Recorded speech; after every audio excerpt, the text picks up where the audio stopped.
Hello. Hello બોલો બેટા, sir. કેવું રહ્યું 98 ઇમ્પ્રુવમેન્ટ એક્ઝામનું રિઝલ્ટ?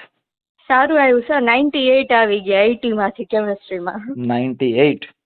હા, 2 એટલી માર્ક તો. એટલી રેગ્યુલર એક્ઝામમાં એક્સપેક્ટેશન ન કર્યું છે, ઇમ્પ્રુવમેન્ટની એક્ઝામની અંદર રિઝલ્ટ મળ્યું તમને હા, કેમેસ્ટ્રીમાં 98? ઓકે, બાકીના સબ્જેક્ટમાં? ફિઝિક્સમાં મને 95 આવ્યા, એમાં કંઈક મને 87 માંથી 95 આવ્યા. ઓકે, અને મેથ્સમાં 88 છે. બરાબર. મેથ્સમાં 88, ફિઝિક્સમાં હા 95 હા અને કેમેસ્ટ્રીમાં ને 98. હા 98. ઓકે, જોરદાર, કોંગ્રેચ્યુલેશન, ખૂબ ખૂબ અભિનંદન. Thank you sir. બરાબર. શું કેવું છે તમારું કેમેસ્ટ્રી બાય નિમેષ પ્લેટફોર્મ બાબતે? સારું જ છે સર, એટલા માર્ક્સ ઇમ્પ્રુવ થઈ ગયા. બરાબર. કઈ જગ્યાએથી છો તમે? કેશોદ, જુનાગઢ ડિસ્ટ્રિક્ટમાં આવે. કેશોદથી. પણ એ ફાયદો થયો ને, રેગ્યુલર લેક્ચરો તમે એટેન્ડ કર્યા, હા એનો ફાયદો થયો ને પેડ બેચ ની અંદર. હા, થયો.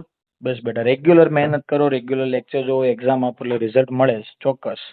તો એ હા સાબિત થઈ ગયું. બરાબર ને? હા હા, એ તો ઓકે. બધી ટેસ્ટ અટેમ્પ કરી હતી ના ના, એ તો મેં રેગ્યુલરલી. તમારી વોટ્સઅપ ચેટ ને બધું જોતો જ હોય ને. વચ્ચે તમે મને આખું લખીને મોકલ્યું હતું કે સર આ રીતે લખીએ તો એક્ઝામમાં ચાલે, કેટલા માર્ક્સ મળે, બધી હા પીડીએફ હા તમે મોકલેલી છે. નહીં, રેગ્યુલર તમે લેક્ચરો એટેન્ડ કર્યા છે, મને ખ્યાલ છે. કેમ કે અમે લેક્ચર લેતા હોય ત્યારે તમારી ડિટેલ બતાવે છે કયા કયા વિદ્યાર્થી લેક્ચરમાં જોડાયેલા છે.